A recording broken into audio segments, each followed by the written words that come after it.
Not Enough Cancer Drugs, Too Many Price Controls, by Bill Cassidy and Patrick W. Cobb. Cancer patients face daunting challenges, including side effects of treatment, impact on family life, and work disruptions. They now face another problem: shortages of vital drugs. Imagine an oncologist talking to his patient. Everything is going well with your treatment, he says, but one of the drugs you've been receiving is unavailable. There's a substitute, sort of. Your Medicare copayment for the drug we've been using is $9. Now it will cost you $520 each time the substitute is given. Unfortunately, while this is an actual case, at least there was a substitute drug. In many other cases, there are only inferior treatments and no substitute drugs. How could products in high demand face such shortages? The answer is the 2003 Medicare Modernization Act, which has upset the market for injectable generic drugs. Thanks to this law, manufacturers are unable to adjust their prices due to artificially low government price caps. In too many cases, they must either produce drugs at a loss or pull them from the market. Yes, the Medicare Modernization Act has lowered the cost of pharmaceuticals for seniors, but it has, in an increasing number of cases, made them less available. These drugs in short supply are needed to treat all cancer patients, including children. Before this legislation, providers of these pharmaceuticals received reimbursements proportional to the drug's average wholesale price. Among other changes, the new law also addressed concerns that the average wholesale price was often inflated above real costs and did not reflect actual market prices. Medicare began to reimburse providers at 106% of the average sales price of the drug over the previous 2 quarters of sales in lieu of the average wholesale price. So that average sales price corresponded to the sales price of a drug. This was intended to end abuse of the system.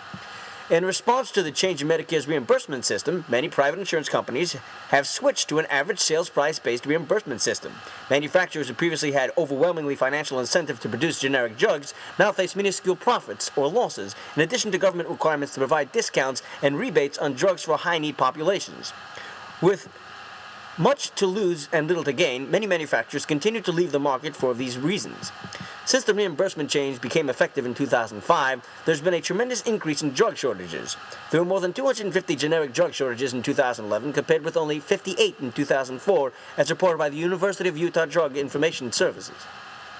Almost all drug shortages have come about after their price has plummeted, and the problem is compounded by the fact that many generics have few suppliers. For example, in 2010, 90% of all generic injectable oncology drugs were produced by 3 or fewer manufacturers. Due to the highly complex and expensive infrastructure required to manufacture and store sterile injectables, there is no incentive for new manufacturers to enter the market in response to a sudden shortage. Thus, a single manufacturing glitch can result in almost immediate shortage with no backup. Further, because low-cost drugs are associated with impending shortage potential, middlemen often step in when a drug reaches absolute lows to hoard the drug and sell it back at exorbitant price. This reduces supply and drives up prices for America's most vulnerable citizens. Some symptoms of drug shortage problem have been addressed by the Obama administration and Congress. For example, measures have been taken to strengthen the warning system when a manufacturer foresees a future shortage or an interruption in supply.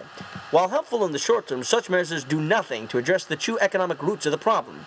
FDA Chief Margaret Hamburg recently stated there are economic factors as well as quality factors that underlie the drug shortage problem. The economic imbalance is the elephant in the room. Though challenging the reimbursement system must be rectified in order to stabilize the market and avoid future shortages.